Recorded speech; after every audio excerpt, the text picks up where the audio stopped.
Welcome to my YouTube channel. आज मैं आपको क्लास 9 के लिए ज्योग्राफी का सबक नंबर 2 पढ़ाऊंगी। तो बच्चों, सबसे पहले टेक्स्ट बुक के क्वेश्चन आंसर समझाऊंगी। टेक्स्ट बुक के क्वेश्चन आंसर के ज़रिए से ही एग्ज़ाम और कोर्स से मुतालिक आपका हर कंसेप्ट क्लियर करवाऊंगी, ताकि आप एग्ज़ाम में किसी भी क्वेश्चन के आंसर को अपने लफ्ज़ों में बनाकर लिख सको। बच्चों, इसके अलावा अक्सर एग्ज़ाम में पूछे जाने वाले most important repeated question answer भी समझाऊंगी, जो कि एग्ज़ाम में बार बार रिपीट होते हैं और आने वाले एग्ज़ाम में भी आपसे पूछे जा सकते हैं। तो सभी बच्चों से रिक्वेस्ट है कि एक बार वीडियो को पूरा ज़रूर देखेंगे तो इंशाल्लाह आपके इस चैप्टर के एग्ज़ाम के लिए 100% तैयारी होगी। बाकी के सभी चैप्टर्स आपको चैनल की प्लेलिस्ट में मिल जाएंगे, आप वहां से जाकर देख सकते हैं। तो पढ़ना स्टार्ट करते हैं। सबक नंबर 2 है हिंदुस्तान का तभी ख़तोखाल, यानी कि आप इस चैप्टर के अंदर हिंदुस्तान के अंदर कितने कितने प्रकार की कैसी कैसी ज़मीनें हैं, कैसी कैसी प्लेटें हैं, इन सब के बारे में पढ़ोगे। अब सभी बच्चे सोच रहे होंगे कि प्लेटें किसे कहते हैं, तो पहले ये जानेंगे कि प्लेटें क्या होती हैं। देखो बच्चों, आज से पहले जो हमारा ग्लोब था, यानी कि हमारी पृथ्वी, हमारी दुनिया 2 ज़मीनी हिस्सों के अंदर तकसीम थी। पहले हिस्से को तो लोरेशिया कहते थे और दूसरे हिस्से को गोंडवाना। याद रहेगा कि आज से हज़ारों अरबों बरस पहले हमारी जो ज़मीन थी 2 ज़मीनी टुकड़ों के अंदर विभाजित थी, पहली लोरेशिया और दूसरी गोंडवाना। यानी कि पहले ज़मीन की 2 प्लेटें थीं। समझ में आया? प्लेटें किसे कहते हैं? ज़मीनी टुकड़ों को ही प्लेटें कहते हैं। मगर वक्त के साथ साथ जब इन प्लेटों के अंदर ज़मीन की अंदरूनी गर्दिश की वजह से हलचल हुई तो ये दोनों ही प्लेटें 8 पार्ट्स के अंदर तकसीम हो गई।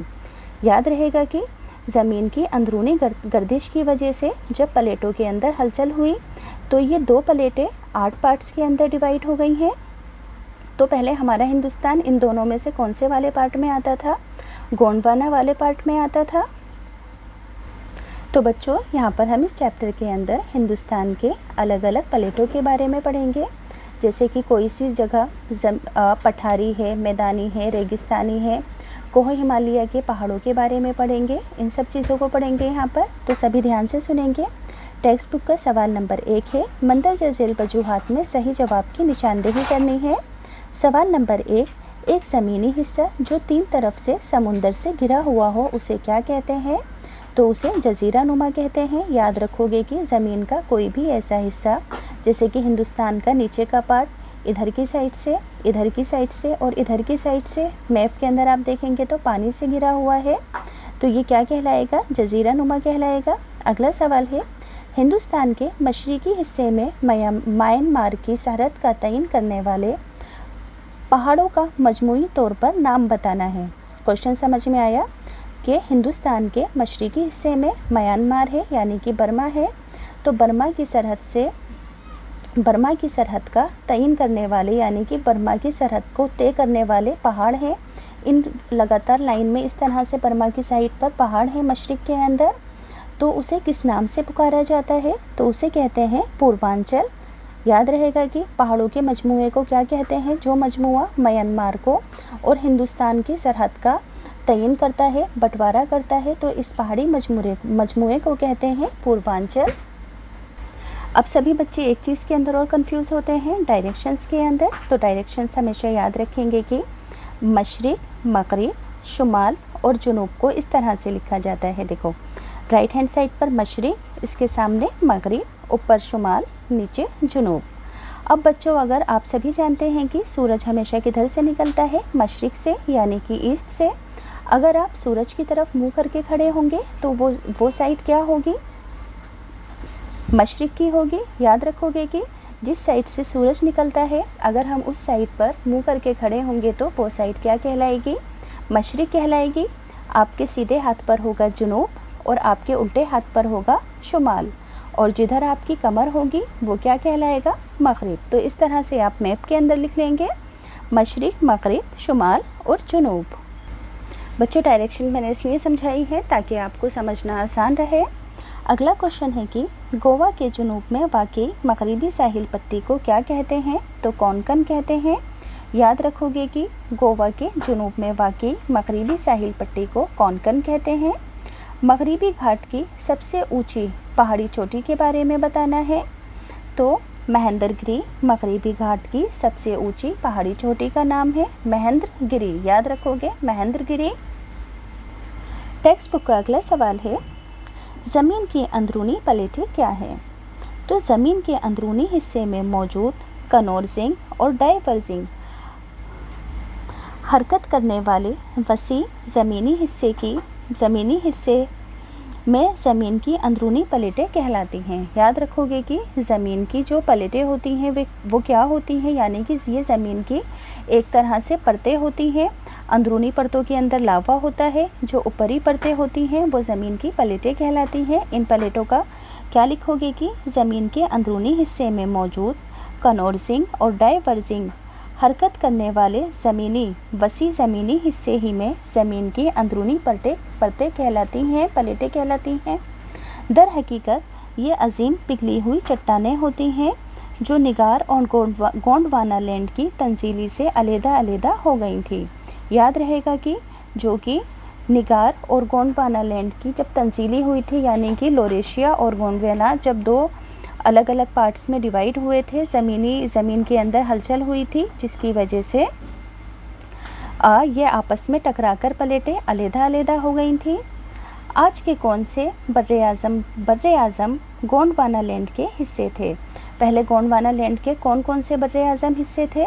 तो आज का जनूबी अमेरिका, अफ्रीका, ऑस्ट्रेलिया, अंटार्कटिका और एशिया गोंडवाना लैंड के हिस्से थे, क्योंकि उसमें हिंदुस्तान भी आता था।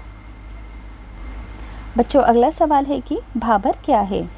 तो ज़मीन की 8 से 18 किलोमीटर चौड़ी पट्टी जो शिवालिक पहाड़ी सिलसिले के ढाल पर वाक़ई है। याद रखोगे कि ज़मीन का 8 से 18 किलोमीटर चौड़ा हिस्सा जो शिवालिक पहाड़ी सिलसिले के ढाल पर बना हुआ है और जहां हिमालय से निकलने वाली सभी नदियां अपने ज़रिए लाई गई सैलाबी मिट्टी को बिछाती हैं, तो ये भाबर कहलाती है। ठीक, ये पट्टी कहाँ पर भाबर कहाँ पर बनता है? शिवालिक पहाड़ी सिलसिले के ढलान पर वाक़ई है। यहाँ पर हिमालय से निकलने वाली जितनी भी नदियाँ हैं अपने साथ जो गाद वगैरह बहाकर लाती हैं, सैलाबी मिट्टी बहाकर लाती हैं, बिछाती जाती हैं, तो वो हिस्सा भाबर कहलाता है। हिमालय के 3 हिस्सों के नाम शुमाल से जुनूब की तरतीब में लिखने हैं। याद रखोगे कि हिमालय के 3 हिस्सों के नाम शुमाल से जुनूब की तरतीब में लिखने हैं। तो सबसे पहले है हिमाद्री, फिर हिमाचल और फिर शिवालिक। हिमाद्री, हिमाचल और शिवालिक। बच्चों, हिमालय पहाड़ की एक बार कंडीशन को देखेंगे। देखिए, ये जो ऊपर का यहाँ से लेकर यहाँ तक का हिस्सा है, तो इस वाले पार्ट के ऊपर ये सारा का सारा हिमालय पहाड़ है। ये ऐसा नहीं समझेंगे कि एक ऐसे करके बड़ा सा एक हिमालय पहाड़ होगा। बराबर से कई पहाड़ बने हुए हैं जो कि पहाड़ों का सिलसिलेवार तरीके से पहाड़ों की जो तरतीब होती है इस तरह से है। ये मत समझना कि एक इतना बड़ा सा ये पूरा एक ही पहाड़ है। यहाँ पर बहुत सारे पहाड़ों की बड़ी बड़ी चोटियाँ हैं। तो हिमालय हिंदुस्तान में इस पार्ट से लेकर इस पार्ट तक पूरा फैला हुआ है। टेक्स्ट बुक का अगला सवाल है कि अरावली और विंध्याचल के पहाड़ों में कौन सा पठार वाक़ई है? तो अरावली और विंध्याचल के पहाड़ों के अंदर मालवा का पठार है। कौन सा पठार है? मालवा का पठार है। हिंदुस्तान के उन जजीरों के नाम बताने हैं जो मूगा चट्टानों से बने हैं। तो लक्षद्वीप है। याद रहेगा कि हिंदुस्तान का एक जजीरा है, एक आइलैंड है जो कि मूगा चट्टानों के जमाव से बना हुआ है, जिसका नाम लक्षद्वीप है। अगले सवाल को ध्यान से सुनेंगे। कन्वर्जिंग और डाइवर्जिंग ज़मीनी प्लेटें क्या होती हैं? तो सबसे पहले है कन्वर्जिंग ज़मीनी प्लेटें। तो ये प्लेटें देखो, ज़मीन के 2 हिस्से होते हैं, 2 प्लेटें होती हैं और ये प्लेटें एक दूसरे से दूर हटती जाती हैं। देखो, ये पहली प्लेट, ये दूसरी प्लेट, तो ये प्लेटें एक दूसरे से हल्के हल्के दूर हटती जाती हैं और इन प्लेटों के बीच के अंदर दरमियान में पानी होता है। तो क्या लिखोगे कि ये प्लेटें एक दूसरे से दूर हटती जाती हैं और कन्वर्जिंग हदूद कायम करती रहती हैं। इन 2 प्लेटों के दरमियान पानी मौजूद होता है और प्लेटों के दूर हटने की वजह से कभी कभी जो ज़मीन का अंदरूनी लावा है वो भी उभर कर बाहर आ जाता है, लावा निकल कर बाहर आ जाता है। डाइवर्जिंग प्लेटें, ये प्लेटें तरसीली रवैयों की हरकत की वजह से एक दूसरे के नज़दीक आती हैं। यानी कि देखो, ये प्लेटें जो हैं एक दूसरे के नज़दीक आती जाती हैं और एक के ऊपर एक चढ़ती जाती हैं। तो जब ये एक के ऊपर एक चढ़ती हैं तो इस तरह से नोक सी बन जाती है, जैसे कि पहाड़ों की नोकें बन जाती हैं। तो इस तरह से पहाड़ बनते हैं। पहाड़ किस वजह से बनते हैं? डाइवर्जिंग प्लेटों की वजह से, क्योंकि ये प्लेटें एक के ऊपर एक चढ़ती जाती हैं, यानी कि हल्की वाली जो भारी वाली प्लेट होती है वो नीचे बैठ जाती है और हल्की वाली प्लेट इसके ऊपर आ जाती है। तो इस वजह से पहाड़ों की ऐसे चोटियाँ बनती जाती हैं, ऐसे नोकदार पहाड़ बनते हैं। तो क्या लिखोगे कि ये प्लेटें तरसीली रवैयों की हरकत की वजह से एक दूसरे के नज़दीक आती हैं। ये डाइवर्जिंग हदूद कायम करती हैं। इस अमल में दो प्लेटें आपस में टकराती हैं या एक प्लेट फिसलकर दूसरी प्लेट के नीचे आ सकती है। अब बच्चों आपको अगला सवाल बताना है कि बांगर और खाद क्या है। तो बांगर क्या है? बांगर है सैलाबी मिट्टी और खाद भी खादर या नई सैलाबी मिट्टी। देखो खादर क्या होती है? नई सैलाबी मिट्टी होती है और जो बांगर होती है वो पुरानी सैलाबी मिट्टी होती है, यानी कि कदीमी सैलाबी मिट्टी। याद रखोगे कि जब एग्ज़ाम में आपसे पूछा जाएगा कि बांगर क्या है तो आप क्या लिखोगे कि बांगर कदीमी सैलाबी मिट्टी होती है। और आपसे पूछा जाएगा कि खादर क्या है तो आप क्या लिखोगे? खादर नई सैलाबी मिट्टी को कहते हैं। खादर यानी कि नई सैलाबी मिट्टी की विशेषताएं क्या होती हैं? इस मिट्टी को नई सैलाबी मिट्टी कहा जाता है। इस मिट्टी में छोटे पत्थर और कंकर वगैरह नहीं होते हैं। नई सैलाबी मिट्टी में ये मिट्टी सैलाबी मैदानों और डेल्टा वाले इलाकों में मिलती है। याद रहेगा कि नई सैलाबी मिट्टी कहाँ पर मिलती है? ये डेल्टाई इलाकों में और सैलाबी मैदानों में मिलती है। ये मिट्टी बहुत ज़्यादा ज़रख़ेज़ होती है। अब इसी तरह से बांगर यानी कि पुरानी कदीमी सैलाबी मिट्टी को कहते हैं। इसकी क्या क्या विशेषताएं हैं? इस मिट्टी को कुदरती सैलाबी मिट्टी कहा जाता है। इस मिट्टी में कंकर पत्थर के अलावा कैल्शियम कार्बोनेट वगैरह भी मौजूद होता है। याद रखोगे कि इस मिट्टी में कंकर पत्थर के अलावा कैल्शियम कार्बोनेट वगैरह भी मौजूद होता है। ये मिट्टी वादियों के ऊपर वाले इलाके में मिलती है। याद रखोगे वादियाँ किसे कहते हैं? जो एरिया चारों तरफ से पहाड़ से घिरा हो और जो बीच की ज़मीन होती है वो वादी कहलाती है। तो ये मिट्टी वादी के ऊपरी इलाकों के अंदर मिलती है। बच्चों अगला सवाल है कि आपको मगरिबी घाट के बारे में बताना है। तो ये घाट बहर अरब की जानिब हिंदुस्तान के मगरिबी साहिल पर वाक़ है। मगरिबी घाट कहाँ पर है? बहर अरब के जानिब हिंदुस्तान के मगरिबी साहिल पर वाक़ है। मैप के अंदर दिखाती हूँ ताकि आपके जहन में रहे। देखो बच्चों मैप के अंदर है ये मशरिक़, ये मगरिब, ये शुमाल और ये जुनूब। तो ये कहाँ पर है? मगरिबी वाले पार्ट में। देखो ये बहर अरब किधर होता है? देखो इधर की साइड बंगाल होता है। तो बंगाल के नीचे बंगाल की खाड़ी यानी कि खलीज बंगाल होता है। इसके अपोजिट में हमें हमेशा बहर अरब होता है। तो मगरिबी घाट कहाँ पर वाक़ होंगे? हिंदुस्तान के इधर वाले पार्ट्स पर। ये सारे के सारे क्या हैं? हिंदुस्तान के मगरिबी घाट हैं। याद रखोगे कि ये सब क्या है? हिंदुस्तान के मगरिबी घाट हैं ये सभी रियासतें, यानी कि इन सभी रियासतों के अंदर ये वाले जो पार्ट्स हैं ये सभी हिंदुस्तान के मगरिबी घाट हैं। इसमें सोहाद्री, अन्नामलाई, कार्डेमम वगैरह पहाड़ियाँ शामिल हैं। मगरिबी घाटों के अंदर कौन कौन सी पहाड़ियाँ शामिल हैं? सोहाद्री, अन्नामलाई, कार्डेमम वगैरह पहाड़ियाँ शामिल हैं। ये पहाड़ियाँ जुनूब की तरफ जाती हुई ऊंची होती चली जाती हैं और केरला तक पहुँचते पहुँचते 2000 मीटर से भी ज़्यादा ऊंची हो जाती हैं। याद रखोगे कि ये पहाड़ियाँ जब जुनूब की तरफ जाती हैं, यानी कि देखो बच्चों जब ये पहाड़ियाँ मगरिब से जुनूब की तरफ यानी कि इस तरफ आती हैं तो ये केरला तक पहुँचते पहुँचते कितनी ऊंची हो जाती हैं? 2000 मीटर से भी ज़्यादा ऊंची होती जाती हैं। अब मगरिबी घाट किसे कहते हैं? तो अभी बताया है मैंने कि मगरिबी घाट और बहरे अरब के दरमियान मगरिबी साहिल वाक़ होता है। देखो ये है हमारे सारे मगरिबी घाट और ये है बहर अरब। तो यहाँ पर क्या है? मगरिबी साहिल वाक़ है। मगरिबी साहिल इतना तंग है कि ये कहीं पर भी 64 किलोमीटर से ज़्यादा चौड़ा नहीं है।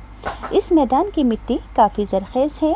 यहाँ गर्मियों में मानसूनी हवाओं के ज़रिए 200 सेंटीमीटर से भी ज़्यादा बारिश होती है मगरिबी घाटों में। मानसूनी हवाओं के ज़रिए से कितनी बारिश होती है? 200 सेंटीमीटर से भी ज़्यादा। यहाँ की आबो हवा गर्म और नरम है।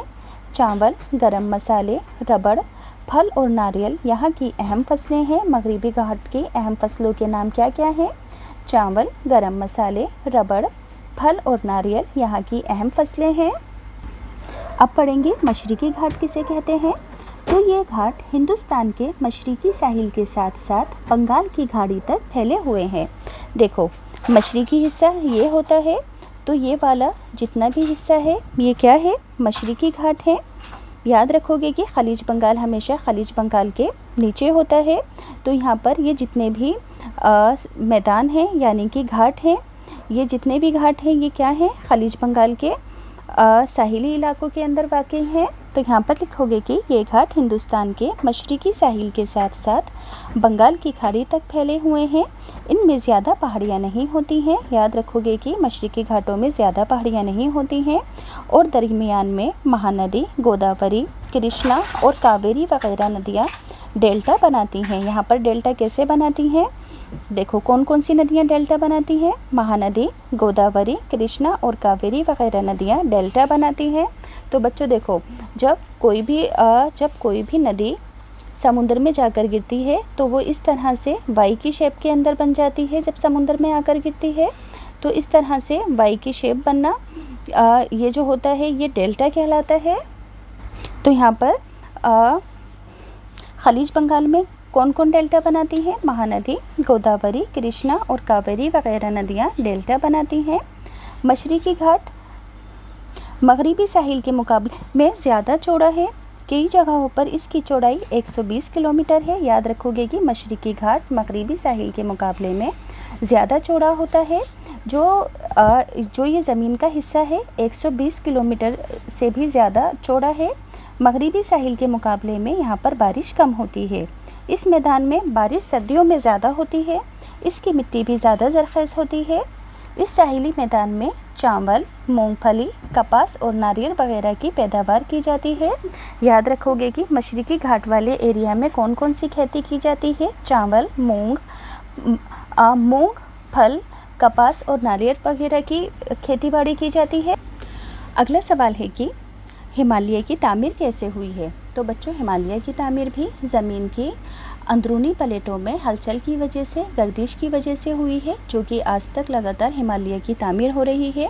ये रुकी नहीं है, यानी कि हिमालय का जो पहाड़ी सिलसिला है वो लगातार बढ़ता जा रहा है।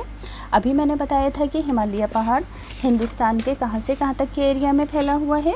देखो, ये यहाँ से लेकर यहाँ तक का जो ऊपर वाला पूरा एरिया है ये सभी हिमालय पहाड़ों के अंदर आता है। यानी कि एक के बाद एक पहाड़ी चोटियाँ बनी हुई हैं यहाँ पर, और ज़मीन में लगातार गर्दिश प्लेटों के खिसकने की वजह से ये लगातार वसी होते जा रहे हैं। तो जवाब में लिखोगे कि हिंदुस्तान के जोग्राफियाई और कुदरती अलामत आजकल कुछ ऐसे नहीं हैं जैसे कि करोड़ों साल पहले हुआ करते थे। इनमें काफ़ी तब्दीलियाँ आ चुकी हैं। हम आरज़ाई माहिरीन के मुताबिक वो इलाका जहाँ पर आज कोह हिमालय यानी कि हिमालय का पहाड़ है और शुमाली मैदान वाक़ है, वहाँ पर कभी उथला और वसी थेट्स नाम का समुंदर हुआ करता था। यानी कि आज के ज़माने में जहाँ पर हिमालय पहाड़ है, पहले के ज़माने पर वहाँ पर उथला और एक वसी पहाड़ हुआ करता था, बहुत बड़ा समुद्र हुआ करता था जिसका नाम थेट्स था। ये सभी तब्दीलियाँ ज़मीन के अंदर होने वाली हलचल और ज़मीन की सतह पर होने वाली बैरूनी क़ुव्वतों की वजह से आई है। आगे लिखोगे कि ज़मीन की ऊपरी परत अंदरूनी गर्म लहरों के ज़रिए कई मरतबा फटकर टुकड़ों में तकसीम हो जाती है। याद रखोगे कि जो ज़मीन की ऊपरी परत होती है वो ज़मीन की अंदरूनी हलचल की वजह से कई मरतबा फटकर टुकड़ों में तकसीम हो जाती है। ये टुकड़े ज़मीनी प्लेटें कहलाते हैं।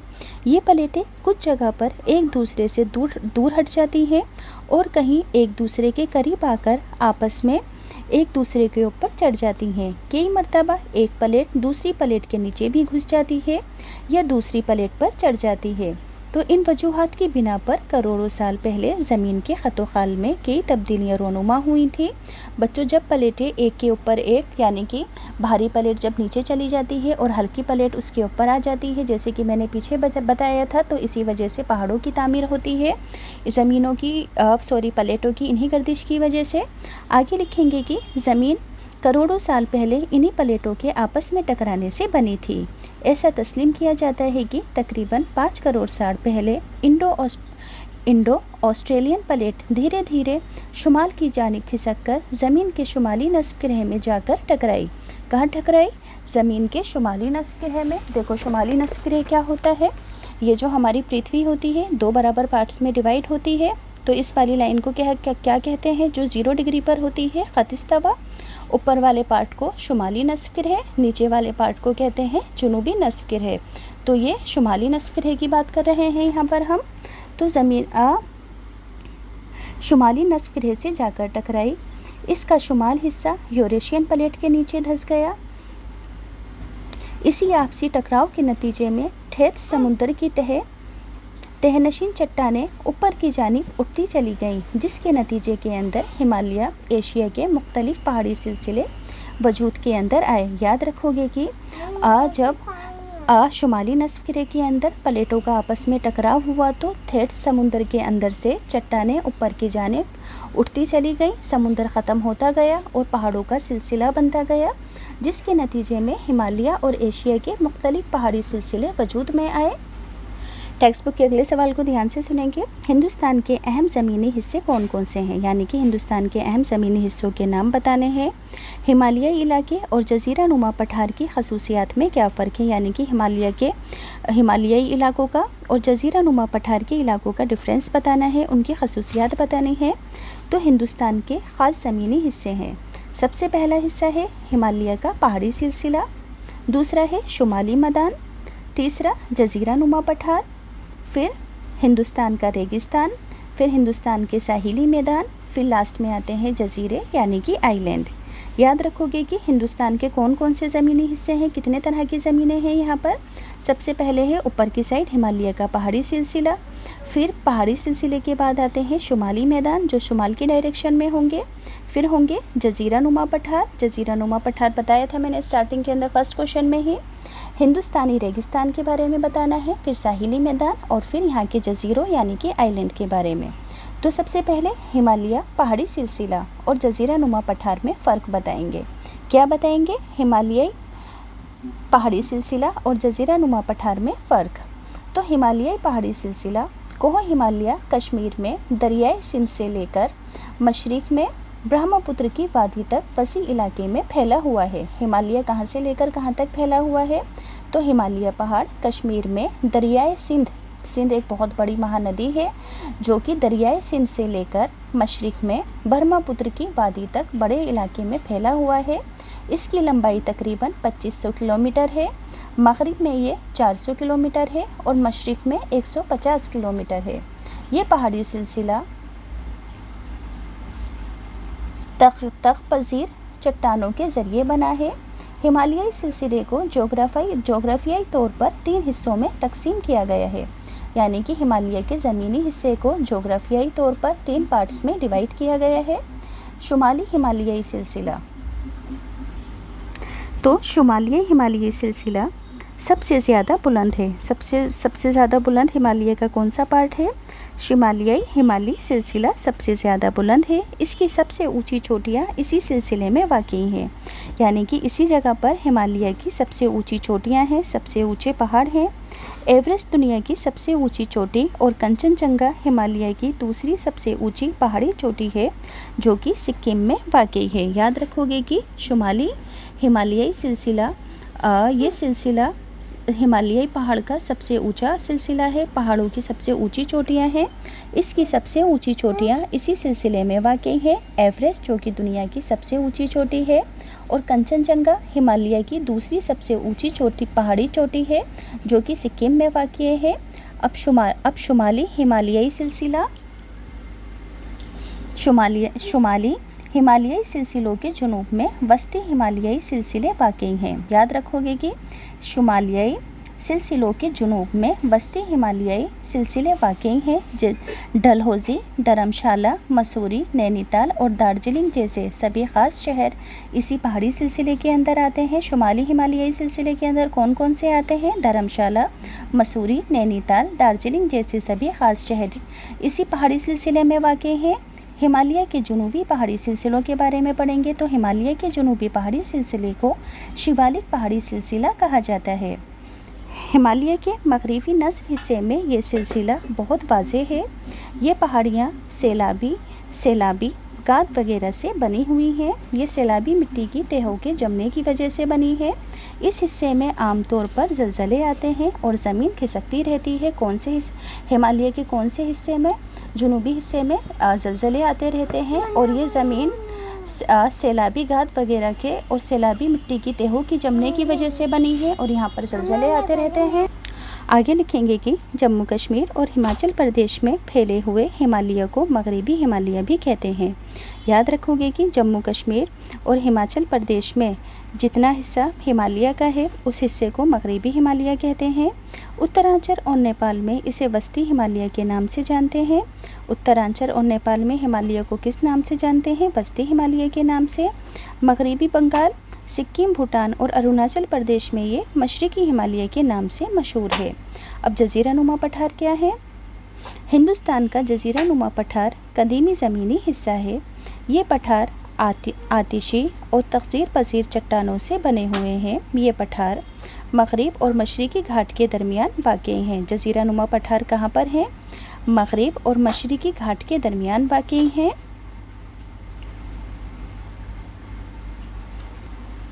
इसकी शक्ल मुसलसल नुमा है। हिंदुस्तान के जज़ीरा नुमा पठार के शुमाली सरहद पर विंध्याचली, हेमदयो और कैम्योर के पहाड़ी सिलसिले हैं। सतह समुंदर से इस पठार की ऊंचाई यानी कि समुंदर की सतह से इस जज़ीरा नुमा पठार की ऊंचाई 600 से 900 मीटर तक है। इस पठार के शुमाल हिस्से को मालहुआ का पठार और जुनूबी हिस्से को दक्कन का पठार कहते हैं। इस पठार से महानदी, गोदावरी, कृष्णा और कावेरी नदियाँ बहती हैं। याद रखोगे कि इस पठार से कौन कौन सी नदियाँ बहती हैं? महानदी, गोदावरी, कृष्णा और कावेरी। और इस पठार के शुमाली हिस्से को क्या कहते हैं? मालुहो का पठार और जुनूबी हिस्से को दक्कन का पठार कहते हैं। क्या दो? अगले सवाल को ध्यान से सुनेंगे। हिंदुस्तान के शुमाली मैदानों को मुख्तसर तौर पर बताना है जो कि शुमाली हिस्से में है। तो ये मैदान पहले थेट्स बहरे अज़म का हिस्सा थे। जब थेट्स समुंदर था, ये दबे हुए ज़मीनी हिस्से थे। धीरे धीरे ये ज़मीनें गाद से भर गईं, जिसे हिमालय और जज़ीरा नुमा पठार से निकलने वाली नदियाँ अपने साथ बहाकर लाई थी। गाद कौन बहाकर लाए? क्या चीज़ अपने साथ बहाकर लेकर आई थी? हिमालय से और जज़ीरा नुमा पठारों से निकलने वाली नदियाँ। और इस तरह ये मैदान मर गए इन गादों के इकट्ठा होने से। कुछ मकामात पर गार की परत 76 मीटर से भी ज़्यादा है, यानी कि गाद की। इसके शुमाली मैदानों का फैलाव मगरिब में दरियाए सिंध से लेकर मशरिक में गंगा नदी तक तकरीबन 24 किलोमीटर तक है। याद रखोगे कि शुमाली मैदानों का फैलाव मगरिब में दरियाए सिंध से लेकर मशरिक में गंगा नदी तक तकरीबन 2400 किलोमीटर तक है। मगरिब में शुमाली मैदान में सबसे ज़्यादा चौड़े हैं। असम में इनकी चौड़ाई घटकर 90 से 100 किलोमीटर तक रह जाती है सिर्फ। टेक्स्ट बुक का अगला सवाल है, मंदरजा झील पर मुख्तसर नोट लिखना है। तो वस्ती हिमालय के बारे में बताओ। शुमाली हिमालय सिलसिलों के जुनूब में वस्ती हिमालयी सिलसिले वाक़ई होते हैं। याद रखोगे कि शुमाली हिमालय सिलसिलों के जुनूब में वस्ती हिमालयी सिलसिले वाक़ई होते हैं। डलहौज़ी, धर्मशाला, शिमला, मसूरी, नैनीताल और दार्जिलिंग जैसे सभी ख़ास शहर इसी पहाड़ी सिलसिले में वाक़ई हैं। कश्मीर की पीर पंचाल और हिमाचल प्रदेश में फैली हुई पहाड़ियाँ वस्ती हिमालय के दो हिस्से हैं। याद रखोगे कि कश्मीर की पीर पंचाल और हिमाचल प्रदेश में फैली हुई पहाड़ियाँ जितनी भी हैं वो वस्ती हिमालय के दो हिस्से हैं। और नेपाल का महाभारत पहाड़ी सिलसिला भी इसका हिस्सा है। वस्ती सतह मरतका, तो ये जज़ीरा नुमा पठार है। ये जज़ीरा नुमा पठार का शुमाली हिस्सा है। जो सख्त आतिशफशानी चट्टानों से बना हुआ है। ये हिस्सा किससे बना हुआ है? सख्त आतिशफशानी चट्टानों से बना हुआ है और काफ़ी बड़ा है, वसी है। जुनूबी सिंध विंध्याचल की पहाड़ी से दक्कन के पठार से अलहदा करती है। शुमाल में ये सतह मुर्तफ़ा राजस्थान, उत्तर प्रदेश, जुनूबी बिहार और मध्य प्रदेश तक फैला हुआ है। अब यहाँ पर हम हिंदुस्तान के जज़ाइर के बारे में मुख्तसर नोट लिखेंगे, यानी कि आइलैंड हिंदुस्तान के। तो हिंदुस्तान के जज़ीरों के 2 सिलसिले हैं, अंडमान निकोबार जज़ाइर और लक्षद्वीप जज़ाइर। दिखा देती हूँ कहाँ पर हैं मैप में। देखो बच्चों, ये हिंदुस्तान का मैप है। तो यहाँ पर इन सारी जगह पर खलीज बंगाल है। तो खलीज बंगाल की साइड पर क्या है? अंडमान निकोबार वाला आइलैंड है। ये जो सारा ज़मीनी हिस्सा है, चारों तरफ इसके पानी है, और ये जो इतना ज़मीनी हिस्सा है, ये हिंदुस्तान का आइलैंड है, अंडमान निकोबार जज़ाइर। और बहरे अरब के नीचे ये जो जितनी भी ज़मीन है, आइलैंड है, ये लक्षद्वीप का हिस्सा है। यहाँ पर लिखोगे अंडमान निकोबार जज़ाइर टापू की शक्ल में बंगाल की खाड़ी में वाक़ई है, यानी कि बंगाल के नीचे बंगाल की खाड़ी है और बंगाल की खाड़ी के पास अंडमान निकोबार जज़ाइर है। इनकी तादाद 233 है। इन जज़ाइर की शुमाली जज़ाइर का ग्रुप अंडमान और जुनूबी जज़ाइर का ग्रुप निकोबार कहलाता है। अंडमान जज़ाइर की तादाद 214 है, जबकि निकोबार में सिर्फ 19 है। इसके अलावा टोटल मिलाकर तो 233 हैं, मगर जो अंडमान जज़ीरे हैं वे 214 हैं और निकोबार सिर्फ 19 हैं। इसके अलावा यहाँ पर बहुत से छोटे छोटे टापू भी हैं जहाँ पर रिहाइश नाम की कोई चीज़ नहीं है। ये जज़ाइर समुंदर में डूबी हुई पहाड़ी चोटियों पर वाक़ई हैं, जिनकी पैदाइश आतिशफशानी धमाकों से हुई थी। इनमें एक टापू पर अभी भी लावा निकलता रहता है, जो हिंदुस्तान का वाहिद सरगर्म आतिशफशानी हिस्सा है जहाँ से लावा निकलता है। लक्षद्वीप जज़ाइर बहरे अरब की साइड है, केरला के साहिल से। ये केरला नीचे की साइड है। स्टेट्स याद रखनी ज़रूरी है बच्चों। याद रखना कि जो लक्षद्वीप जज़ाइर हैं वो बहरे अरब में केरला के साहिल से 300 किलोमीटर के फासले की दूरी पर हैं। ये जज़ाइर घोड़े की नाल की शक्ल में है, इस तरह से जैसे घोड़े की नाल होती है ऐसी समुद्र में फैले हुए हैं। इन्हें हल्का नुमा जज़ाइरी चट्टानें भी कहा जाता है। ये जज़ाइर मुख्तसर ज़िंदगी वाले खुर्दबीनी जानदारों को कोरल के आहिस्ता आहिस्ता जमा होने के नतीजे में बने हैं। ये आइलैंड किसके? जो खुर्दबीनी यानी कि बहुत बारीक कोरल के एक जगह इकट्ठा होने की वजह से ये जज़ाइर बने हैं। ये तादाद में सिर्फ 27 हैं और इनमें 17 जज़ाइर पर किसी भी तरह की कोई भी रिहाइश नहीं है। अब बच्चों, एग्ज़ाम में अक्सर रिपीट होने वाले मोस्ट इम्पॉर्टेंट क्वेश्चन है, ज़मीन की अंदरूनी प्लेटें क्या हैं? तो जवाब में लिखेंगे कि ज़मीन के अंदरूनी हिस्सों से उठने वाली गर्म लहरों की वजह से ज़मीन बड़े बड़े हिस्सों में तकसीम हो गई है और ये बड़े बड़े ज़मीनी हिस्से प्लेटें कहलाते हैं। याद रखोगे कि ज़मीन के अंदरूनी हिस्सों से उठने वाली गर्म लहरों की वजह से ज़मीन बड़े बड़े हिस्सों में तकसीम हो गई है और ये बड़े हिस्से ही ज़मीनी प्लेटें कहलाते हैं। हिंदुस्तान के 5 तबी हिस्से कौन कौन से हैं? तो सबसे पहले है सिलसिला कोहे हिमालय, गंगा जमुना का मैदानी इलाका, जुनूबी पठार, मशरिकी और मगरिबी साहिल वाले इलाके और जज़ीरा नुमा इलाका, जो कि मैंने अभी लक्षद्वीप और अंडमान निकोबार के बारे में आपको पढ़ाया था। हिंदुस्तान को बरज़ख़ीर क्यों कहा जाता है? तो हिंदुस्तान के ख़ास जोग्राफियाई महलो वक़ू की वजह से इसे बरज़ख़ीर कहा जाता है। दुनिया का सबसे ऊंचा पहाड़ी सिलसिला कौन सा है? तो हिमालय कोहिस्तानी सिलसिला दुनिया का सबसे ऊंचा पहाड़ी सिलसिला है। गंगा नदी की माविन नदियाँ यानी कि गंगा नदी से और कौन कौन सी छोटी छोटी नदियाँ जाकर निकलती हैं? अलकनंदा, मंदाकिनी, जमुना, घाघरा, गंडक और कोसी। याद रखोगे कौन कौन सी? अलकनंदा, मंदाकिनी, जमुना, घाघरा, गंडक और कोसी।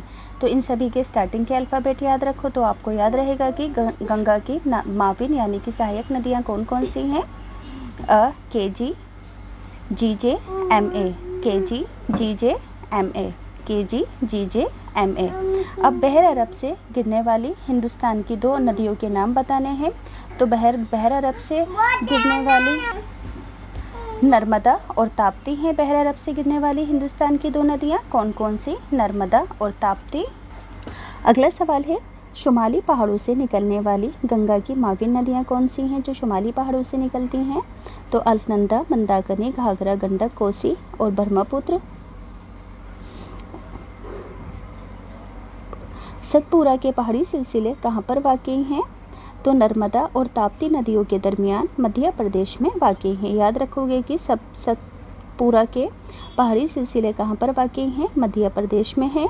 नर्मदा और ताप्ती नदियों के दरमियान है। नर्मदा और ताप्ती नदियों के दरमियान। मशरक़ी हिमालय के 2 दर्रों के नाम बताने हैं। तो नाथुला दर्रा और बोमिटला दर्रा। नाथुला दर्रा और बोमिटला दर्रा।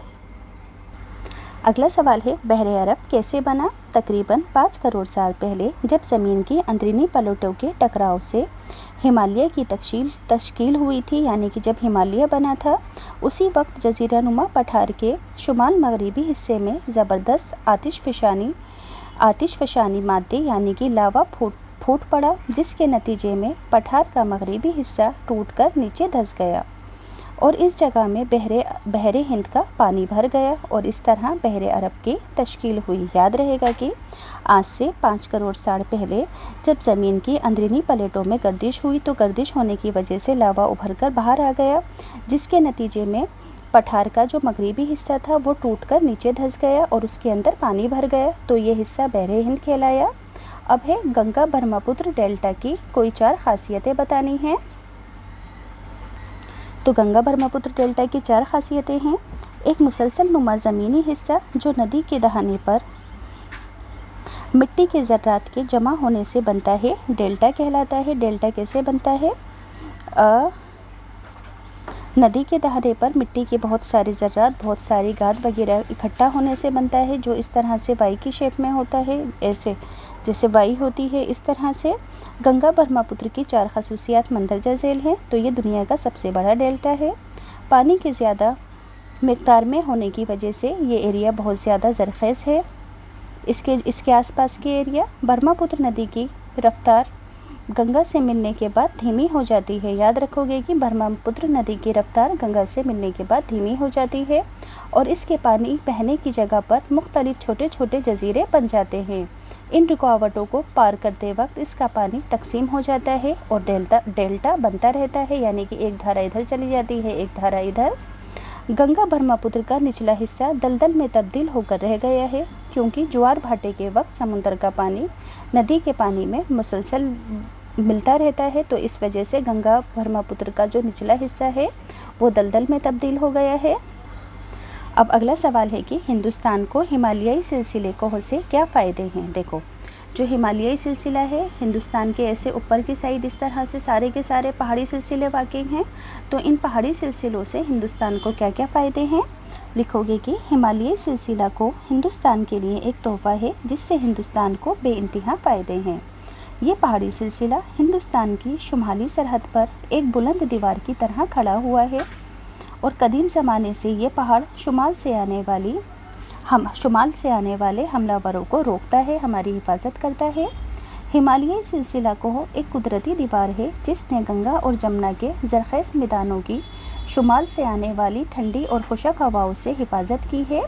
याद रखोगे कि हिमालयी सिलसिला को एक कुदरती दीवार है जिसने गंगा और जमुना की ज़रख़ेज़ ज़मीन की शुमाल से आने वाली ठंडी और खुशक हवाओं से हिफाजत की है। हिमालय की ऊंची चोटियां पूरे साल बर्फ़ से ढकी रहती हैं, इसलिए इन चोटियों से गंगा, ब्रह्मपुत्र और सिंध नदियां निकलती हैं। हिमालय की चोटियों से कौन कौन सी नदियां निकलती हैं? गंगा, ब्रह्मपुत्र और सिंध नदी। अगला सवाल है, अगला पॉइंट है, हिमालय पहाड़ में मुलायम लकड़ी के वसी ज़ख़ीरे हैं जिन पर कई सनतें, कई उद्योग डिपेंड करती हैं, इन्हिसार करती हैं। ये पहाड़ी सिलसिले मुख्तलिफ़ किस्म के जंगली जानवरों और नबातात से भरे हुए हैं। अदविया यानी कि बहुत सारी किस्म की अदवा के लिए जड़ी बूटियाँ इन इलाकों से मिल जाती हैं। बच्चों, अगला सवाल है, जज़ीरा नुमा हिंद के शुमाली हिस्से की ख़ास नदियाँ कौन सी हैं? तो शुमाली हिस्से की ख़ास नदियाँ हैं नर्मदा, ताप्ती, स्वान, महानदी, रेखा, साबरमती और माही वगैरह। याद रहेगा RMSTN यानी कि नर्मदा, ताप्ती, स्वान, महानदी, रेखा, साबरमती और माही वगैरह। उन 2 जज़ीरों के नाम बताओ जो हिंदुस्तान के शुमाल में हैं। तो अंडमान और निकोबार जज़ाइर हैं। हिंदुस्तान की सबसे ऊंची पहाड़ी चोटी कौन सी है? तो कंचनजंगा, जो सिक्किम में वाक़ई है। इसकी ऊंचाई तकरीबन 8598 मीटर है। वस्ती हिमालय और शिवालिक पहाड़ी सिलसिलों के दरमियान हमवार वादियों को क्या कहते हैं? तो इन वादियों को दून कहा जाता है, जैसे कि देहरादून और पाटली दून वगैरह। पूर्वांचल में कौन से पहाड़ी सिलसिले शामिल हैं? तो पूर्वांचल में हिंदुस्तान के मशरक़ी सरहदों के साथ लगने वाले पहाड़ी सिलसिले पूर्वांचल कहलाते हैं। याद रखोगे कि हिंदुस्तान के मशरक़ी सरहदों से लगने वाले हिस्से पूर्वांचल कहलाते हैं। शुमाल में पटकोई और नागा पहाड़ी सिलसिले, वसत में चैतन्या, खासी और गाढ़ पहाड़ी सिलसिले हैं और जुनूब में मेज़ो की पहाड़ियाँ शामिल हैं। अगला है शिवालिक पहाड़ी सिलसिला किन दो सूबों में वाक़ई है? तो उत्तर प्रदेश और हिमाचल प्रदेश में वाक़ई है। हिंदुस्तान के मगरिबी साहिल के जुनूबी हिस्सों को किस नाम से जाना जाता है? तो इसे मालाबार साहिल कहते हैं। याद रखोगे कि हिंदुस्तान के मगरिबी जो साहिल है उसके जुनूबी हिस्से को किस नाम से पुकारा जाता है? इसे मालाबार साहिल कहते हैं। सतपुरा के पहाड़ी सिलसिले कहाँ पर वाक़ई हैं? तो नर्मदा और ताप्ती नदियों के दरमियान मध्य प्रदेश में वाक़ई हैं। मशरक़ी हिमालय के दो दर्रे अभी बताए थे, नाथुला और बॉमडिला। आरावली और विंध्याचल पहाड़ी सिलसिलों के दरमियान कौन सा पठार वाक़ई है? तो मालूदा का पठार वाक़ई है। शिवालिक कहो सिलसिला चट्टानों के खिसकने की वजह से मखदूस क्यों है? क्योंकि ये पहाड़ी सिलसिला गैर मुस्तकीम दरियाई ज़खायर से बना हुआ है और इसकी चट्टानें ठोस नहीं हैं। हिमालय की 3 वादियों के नाम बताने हैं। तो कश्मीर वादी, कुल्लू और कांगड़ा। हिमालय की 3 वादियों के नाम क्या है? कश्मीर वादी, कुल्लू और कांगड़ा। अगला सवाल है हिमालय की 2 सबसे ऊंची चोटियों के नाम। तो एवरेस्ट और कंचनजंगा है। दुनिया का सबसे बड़ा डेल्टा कौन सा है? तो गंगा ब्रह्मपुत्र डेल्टा दुनिया का सबसे बड़ा डेल्टा है। याद रखेंगे कि गंगा ब्रह्मपुत्र डेल्टा दुनिया का सबसे बड़ा डेल्टा है। अगला सवाल है शुमाल मशरिक़ के ख़ास पहाड़ों के नाम। तो गारो खासी, जैनतिया, मेज़ो, मणिपुर और नागा शुमाल मशरिक़ी इलाकों के काबिल ज़िक्र पहाड़ हैं। याद रखोगे कि गारो, खासी, जैनतिया, मेज़ो, मणिपुर और नागा शुमाल मशरिक़ी इलाके के काबिल ज़िक्र पहाड़ियाँ हैं। मशरिक़ी घाट की मुख्तलिफ़ पहाड़ियों के नाम बताने हैं। तो मशरिक़ी घाट में मुख्तलिफ़ पहाड़ियाँ शामिल हैं, जिनमें पिचम्बली, सेवाराय, जाबरी और नलमल्ले काबिल ज़िक्र है। अगला सवाल है शिवालिक की पहाड़ की चट्टानें क्यों खिसकती रहती हैं? तो हिमालयी सिलसिला कोह के जुनूबी हिस्से को शिवालिक की पहाड़ियाँ कहा जाता है। याद रखोगे कि हिमालयी सिलसिला कोह के जो जुनूबी हिस्सा है उस जुनूबी हिस्से को शिवालिक की पहाड़ियाँ कहते हैं। ये पहाड़ियाँ 10 से 50 किलोमीटर में एरिया में फैली हुई हैं। इनकी ऊंचाई 900 से 1100 मीटर के दरमियान है। इन पहाड़ियों की चट्टानें आमतौर पर खिसकती रहती हैं, जिसकी वजह है ये चट्टानें गैर मुस्तकीम दरियाई मवाद से बनी होती हैं, जो कि सख्त नहीं होती हैं। इसलिए बारिश होने पर मिट्टी के ज़र्रात अलग-अलग हो जाते हैं और ये खिसकती रहती हैं। शिवालिक की पहाड़ियों से गुजरने वाली नदियाँ इनके निचले हिस्से को काटकर कमज़ोर कर देती हैं, जिसकी वजह से भी ये खिसक जाती हैं। ज़्यादा बारिश होने की वजह से भी ये खिसक जाती हैं। तो तीनों पॉइंट्स याद रखेंगे।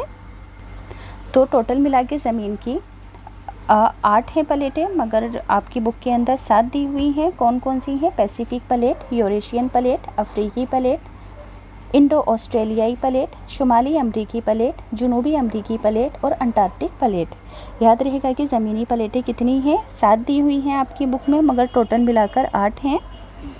पैसिफिक प्लेट है पहली, यूरेशियन प्लेट, अफ्रीकी प्लेट, इंडो ऑस्ट्रेलियाई प्लेट, शुमाली अमरीकी प्लेट, जुनूबी अमरीकी प्लेट और अंटार्कटिक प्लेट। सभी के नाम अच्छे से रट लेना। अब अगला सवाल है हिमालय का सबसे ऊंचा पहाड़ी सिलसिला कौन सा है? इसकी 2 खसूसियात बतानी है। तो कोह हिमालय का शुमाली पहाड़ी सिलसिला सबसे ऊंचा है। इसकी खसूसियात मंदरजा झेल हैं। याद रखोगे कि हिमालय पहाड़ का कोह हिमालय का शुमाली पहाड़ी सिलसिला सबसे ऊंचा है।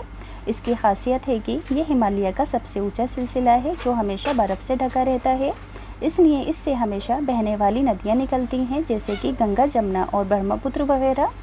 दुनिया की सबसे ऊंची पहाड़ी चोटियाँ इसी सिलसिले में पाई जाती हैं। याद रखोगे कि दुनिया की सबसे ऊंची पहाड़ों की जो चोटियाँ हैं, सबसे जो ऊंचे पहाड़ों का सिलसिला है वो इसी एरिया में पाया जाता है। सबसे ऊंची चोटी एवरेस्ट है जो कि तकरीबन 8,848 किलोमीटर ऊंची है। अगला सवाल है गंगा के मैदान की 4 खूबियाँ बतानी है। तो गंगा का मैदान शुमाली हिंदुस्तान का एक बड़ा मैदान है। कौन से शुमाली हिंदुस्तान का एक बड़ा मैदान है? ये हिमालय के जुनूब में वाक़ई है। गंगा का मैदान कहाँ पर है? हिमालय के जुनूब में वाक़ई है और ये अम्बाला से लेकर सुंदरबन तक तकरीबन 1800 किलोमीटर के एरिया में फैला हुआ है। इस मैदान में सैलाबी मिट्टी पाई जाती है। यहाँ पर आबपाशी के लिए पानी की कोई कमी नहीं है। इस मैदान में बेशुमार कुदरती वसाइल भी मौजूद हैं। अब अगला है बरसग़ीर हिंद की 3 नदियों के नाम बताने हैं जो कि हिमालय के पार से निकलती हैं। तो सिंध नदी, सतलुज नदी और ब्रह्मपुत्र नदी हिमालय के पार से निकलती है। इन नदियों के निकलने की जगह का नाम बताना है। तो ये नदियाँ तिब्बत में वाक़ई कैलाश और मानसरोवर के नज़दीकी इलाकों से निकलती हैं। ये तीनों नदियाँ कहाँ से निकलती हैं? तिब्बत में वाक़ई कैलाश और मानसरोवर के नज़दीकी इलाकों से निकलती हैं। हिमालय को पार करते हुए इन्होंने किन कुदरती इलाकों की तामीर की है? तो हिमालय को पार करते हुए इन नदियों ने गहरी खाइयाँ और यू शक्ल की दीवारों को जन्म दिया है। अगला सवाल है, इंपॉर्टेंट क्वेश्चन है, ध्यान से समझेंगे कि 3 ऐसे हक़ाइक़ पेश कीजिए जिनसे ये साबित हो जाए कि हिंदुस्तान की मुख्तलिफ़ ज़मीनों की साख्तें एक दूसरे के लिए माविन यानी कि सहायक हैं।